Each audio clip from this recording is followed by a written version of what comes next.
Price the Lord. ஆண்டவராக இயேசு கிறிஸ்துவின் நாமத்தில் உங்களை அன்போடு வாழ்த்துகிறேன். மீண்டும் ஒரு புதிய நாளை ஆண்டவர் நமக்கு கொடுத்திருக்கிறார். இந்த இனிமையான காலை வேளையிலே கர்த்தர் நம்மோடு கூட இடைபடுவாராக. இந்த நாள் முழுவதும் தேவ பிரசன்னமும் தேவனுடைய ஆளுகை நம்மோடு கூட இருக்கட்டும். இந்த நாளிலே கர்த்தருடைய வார்த்தை 2 கொரிந்தியரின் புத்தகம் 4ஆம் அதிகாரம் 8ஆம் வசனம். நாங்கள் எப்பக்கத்திலும் நெருக்கப்பட்டும் ஒடுங்கி போகிறதில்லை, கலக்கமடைந்தும் மனம் முறிவடைகிறதில்லை. ஒரு அழகான விசுவாச அறிக்கை, கர்த்தர் மேல் வைத்திருக்கிற அந்த நம்பிக்கையை வெளிப்படுத்துகிற நல்ல ஒரு வார்த்தை. நாங்கள் எப்பக்கத்திலும் நெருக்கப்பட்டும் ஒடுங்கி போகிறதில்லை. நம்முடைய வாழ்க்கையில வருகிற நெருக்கங்கள் நம்மை ஒடுங்க பண்ணுகிறது, நம்மை ஒடுக்கி விடுகிறது. சில சொல்லுவாங்க, அந்த கவலையிலேயே அவங்க ஒடுங்கி போயிட்டாங்க அப்படின்னு சொல்லுவாங்க இல்லையா?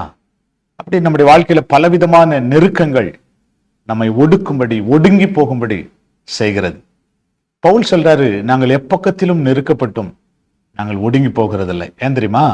எங்க நெருக்கத்தை மாற்றுகிற கர்த்தர், எங்கள் நெருக்கத்திலிருந்து எங்களை விசாலத்திலே கொண்டு வருகிற கர்த்தர், எங்கள் நெருக்கத்திலிருந்து எங்களுக்கு ஒரு புதிய வழியை திறக்கிற கர்த்தர், அவர் என்னோடு கூட இருக்கிறார் என்கிற ஒரு பெரிய விசுவாசம் இருந்ததுனாலதான் நெருக்கத்திலே, நாங்கள் எப்பக்கத்துல நெருக்கப்பட்டாலும் நாங்கள் ஒடுங்கி போகிறதில்லை என்கிற ஒரு அழகான வார்த்தை சொல்றார்.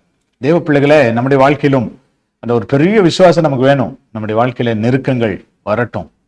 எப்படிப்பட்ட நெருக்கங்கள் வந்தாலும், எப்பக்கத்திலே நெருக்கப்பட்டாலும் நாம் ஒடுங்கி போக மாட்டோம். ஏன்னா நம்முடைய நெருக்கத்திலே ஒரு வாசலை திறந்து நம்முடைய நெருக்கத்திலிருந்து விசாலத்திலே கொண்டு வருகிற கர்த்தர் நம்மோடு கூட இருக்கிறார். ஒருவேளை இந்த நாட்கள் நெருக்கத்திலே ஓடிக்கொண்டிருக்கிறீர்களோ, பண நெருக்கம், பொருளாதார நெருக்கடி, குடும்பத்திலே நெருக்கடி, சமாதான நெருக்கடி, இப்படி பலவிதமான நெருக்கடிக்குள்ள இருக்கிறீங்களோ, நீங்க ஒடுங்கி போக மாட்டீங்க. ஏன் தெரியுமா?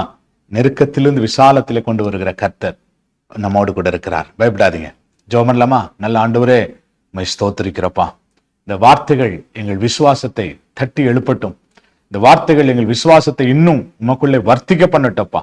நாங்கள் இன்னும் கர்த்தருக்குள்ளே பலனடைந்து சாட்சியாய் வாழ நீர் உதவி செய்யும்படி ஜெபிக்கிறோம்.